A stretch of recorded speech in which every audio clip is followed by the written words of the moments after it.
Hi, welcome to Cubs and Culture for September 9th, 2018. You have to forgive me, I'm a little bit sick at the moment. So the next movie we're going to be talking about is All Quiet on the Western Front from 1930.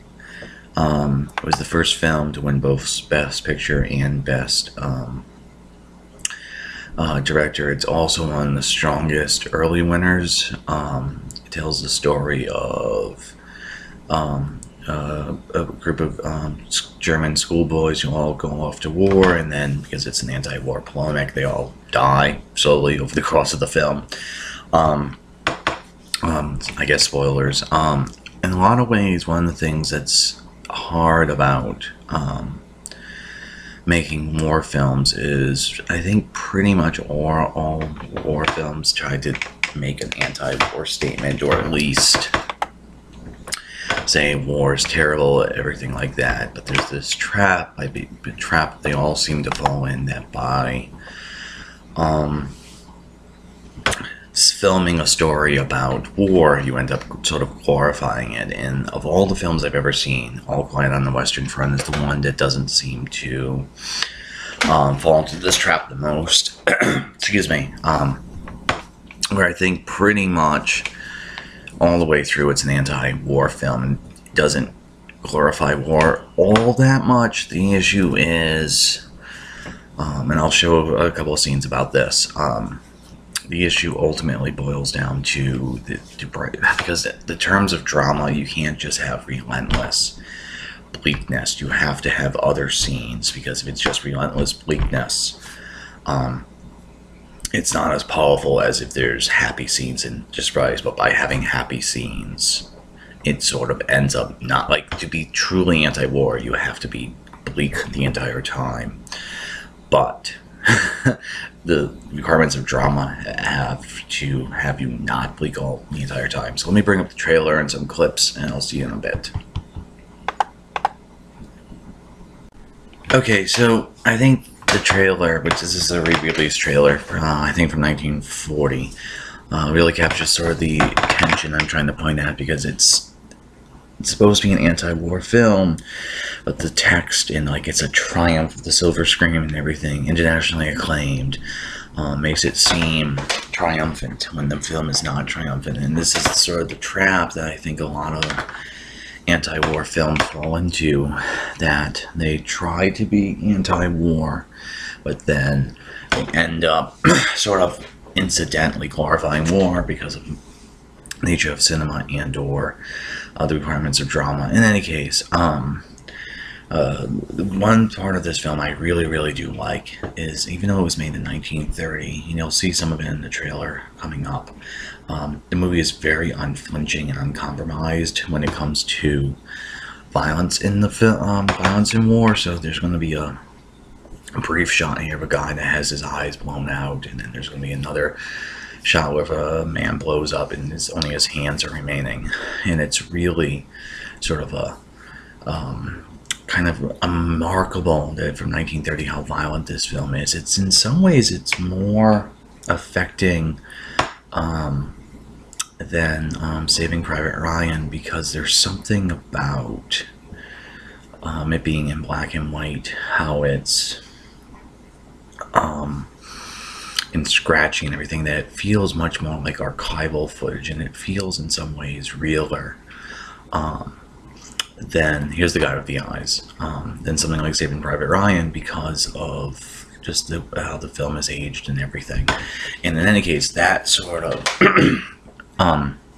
direction and visual construction is really emotionally gripping, and the film kind of moves between these really catastrophic sequences where everything's sort of enclosed in around you, into these big open panoramic views of there's other hands of the fighting. And it's this tension of being a claustrophobic, everything closed in, and then everyone open spaces just being one other body, and the meat and the grinder really influences how makes you really gripping the emotion and feeling the war. Now, this scene that I'm showing is actually a really good example of how the film's not uncompromised at the end. It's also a good example of the two sort of shooting styles, because right here it's very like claustrophobic and up close and everything. And it's going to eventually cut to a sort of a wider shot. So there's sort of two visual style. This is what I mean by the wider shot. I mean, it's not the widest of wide, but with the foreground action, it makes the shot seem deeper, and therefore a nice juxtaposition between the catastrophic nature of the shot here. Okay, so there's a couple of reasons why this particular scene is very uncompromised. The first is right here, this shot here. Everyone who looks back, Paul, that character, they all die at the end, and this shot's actually overlaid with a dissolve over a graveyard. So there's that. But the main reason why I'm showing it in terms of uncompromised is right here. There's going to be a bomb coming off, and again, this is 1930, and it's not shown, but the guy on the right shits himself, and it's obvious from the text, and it's the only time I've ever seen in a war film the material sort of handled like this, because of course you just get scared, and that can sometimes happen. And I really like how the sergeant is trying to take care of him and make sure his embarrassment is lessened. So there's that. Now the next sequence I'm showing right here is easily the best film scene in the film, and it's an ongoing conversation about why war happens, and a couple of things about it. One, it's actually probably the most sort of leftist thing in any Best Picture winner, because eventually they sort of settle on to a class understanding of war where it's for the manufacturers and the Kaisers, the Kaiser's glory and the manufacturers money, and it's not really about one people being offended by another. And there's sort of a implicit sort of Marxist critique where that these guys right here, their interests are actually not with the Kaiser, it's with the English soldiers who are on the other side of the line, and on sort of the same way. One of the things that's interesting in the choice of this movie is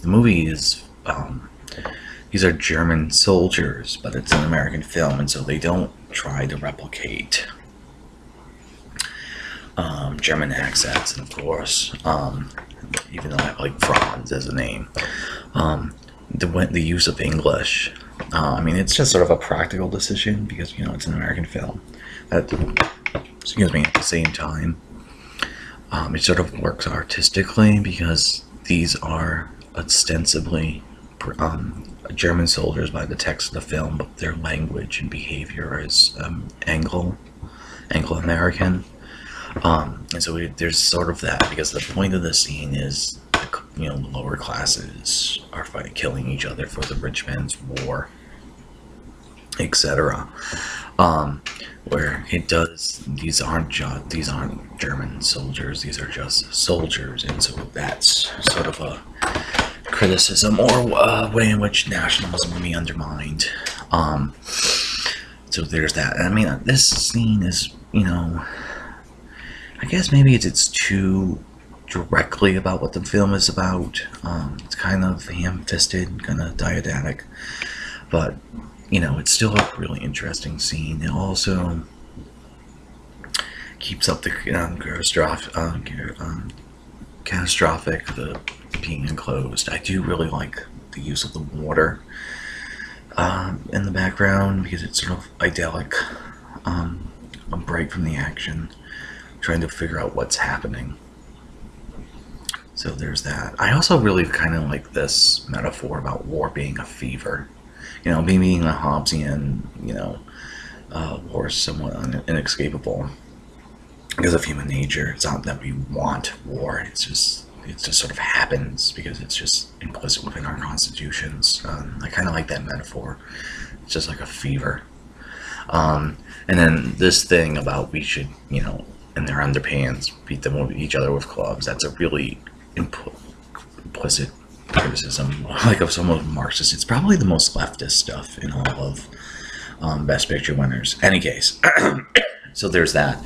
Now, the next scene with the girls, I'm showing you it because I still think there's a tension in this movie where it's not quite anti-war, because dramatic or fully anti-war ends up sort of glorifying or making pretty the war, making it seem like an adventure. And this scene is sort of the place where that tension is the most obvious. Now, I think it's needed sort of like dramatically because all three of these characters die at the end, and this is sort of a respite for them. And you know, Paul probably loses his virginity because they have sex at the end, blah blah blah, everything like that, and it works sort of dramatically as a nice sort of break in the action and the respite and everything like that. But at the same time, it sort of undermines the anti-war because the scene isn't bleak. I mean, that's sort of the point of the scene, is that it's not bleak and it's not all bad. But the thing is, they only meet these girls because they're soldiers in a war and they're fighting on the front lines, and they're French village girls and everything like that. And so there's a couple of scenes like this. This is probably the place where it goes a bit too far, making it seem like an adventure. In fact, they actually ran a title card at the beginning that this movie is an adventure, and I'm wondering if they felt that tension. Now, this is also the last little scene, and I think it's really kind of profoundly interesting. Mainly because one of the ways in which war, especially in cinema, can become across as less serious and more glorified than it's supposed to be is you end up treating it like a dramatic game or you know, what sort of story are we telling here? It's not really the experience, it's a reduction down into a series of scenes that form a narrative of a character arc like that. In this scene, he's going to be disgusted. Paul, who's the main character, is going to be disgusted here. Because all these gentlemen are going to basically dismiss his own experience and everything like that, but mainly he's going to treat it like a game of Risk. Because he's going to pull out a map here, and they're going to be like, well, we need to push on to Paris, and Paul eventually gets up and walks away, and all this stuff, I think, really kind of hopes to end that tension about it, you know, glorifying war indirectly. And of all the war films, I think this one is the closest I've ever seen to a fully committed war film where it still ends up glorifying war incidentally, because I think it's an intractable problem. But at the end of the day, it's the one that I think has gotten the closest. So of all the early Best Picture winners,